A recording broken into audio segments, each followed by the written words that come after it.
Good morning, motor cars. It is Friday, May 11th. Anniversaries this weekend on the 12th. We have Brandon Tichnell, who is at, I believe, the Cleveland Heights Car Wash, and then Kevin Gabriel, who's at the Brunswick Car Wash. Birthdays this weekend. On the 12th, we have Colin Battles, who's a Toyota technician. Then on the 13th, we have Selena Suklal, who is at the BDC Sales Group. Phrase of the day: you knock on the door until someone opens it. And then as far as the word of the day goes, our job fair this past Saturday had terrific turnout. Folks turned up for it for an hour beforehand, and I was still doing interviews more than an hour after it was supposed to end. All the hiring managers met several excellent candidates, so it's likely that we'll make this a regular thing. It was a smooth process, kind of like speed dating. Kudos to Jan for making this such a success. It was actually quite a bit of fun. Tonight at 5 p.m. is our party to celebrate winning Auto News Best Dealership. There will be food trucks and adult beverages, and we'll announce this year's winner of the Burt Weiss Award. It's always good to get together with the folks from all of our various houses. It reminds us all that whether we make donuts or sell cars or clean them or whatever else we may do, we're all part of one big, interesting family.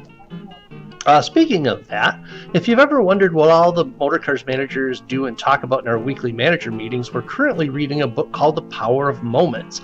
It's an excellent book. It talks about creating positive, memorable moments for employees and customers, accentuating the positive rather than spending so much of our time and resources trying to fix the negative. Each of us is working on an idea for our teams and also for our customers to create these types of peak moments. And I'm looking forward to hearing what we come up with. Speaking of peak moments, when I was in school, I read a book called The Disney Version. If you've never read it, it's a detailed breakdown of what Disney does to create peak moments for the folks in their theme parks, and it's a really fascinating book. On any given day, 75% of the guests in Disney parks are repeat customers, and Disney actually has 400 different people whose only job is to scrape the gum off the streets, because rather than doing a negative thing like putting up a sign that says don't do this or don't do that, they would rather hire people to actually make the experience positive rather than a negative one. Let's see. And despite the fact that 75% of the guests in the Disney parks are repeat customers, and even though a trip to the happiest place on earth isn't exactly cheap, some folks go back every single year. And part of this has to do with how Disney looks at guests. First of all, I think a lot has to do with language. For me, language is culture.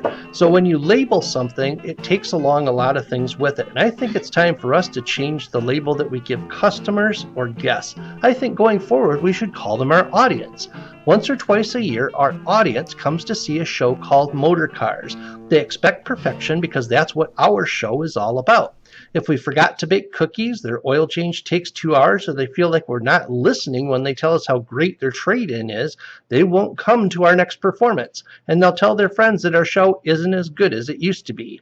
Motor Cars lives on word of mouth. If we keep our show fresh and we make sure that we're getting a standing ovation every time at the end, it sells our tickets. Have a good weekend, Motor Cars.